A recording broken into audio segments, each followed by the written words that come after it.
outra. Pessoal, dando continuidade aos trabalhos, convidamos para compor a mesa aqui na solenidade de abertura do 14º circuito as seguintes pessoas. Convido o senhor José Ricardo, representante da Secretaria de Governo, para compor a mesa. Uma salva de palmas, pessoal.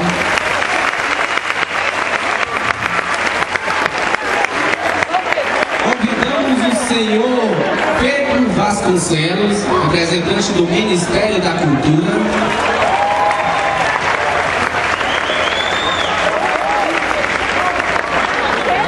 Convidamos o deputado distrital Vasni Derrulho.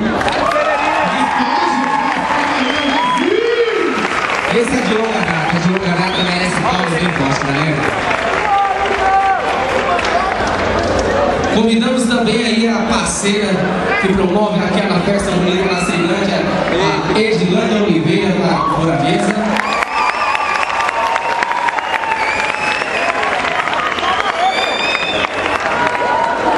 Convido o presidente da Liga Independente das Quadrilhas Juninas do Distrito Federal e entorno, Márcio Nunes.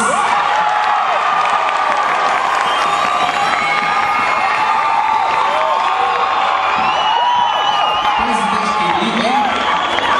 Você está bem, presidente. Convidamos os diretores da Liga Independente, o vice-presidente Wagner Silva.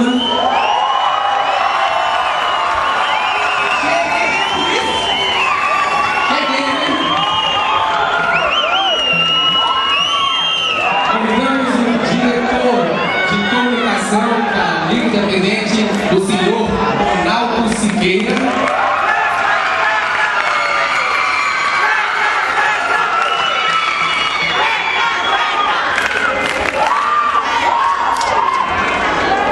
Convidamos o nosso diretor financeiro, Robson Vilela.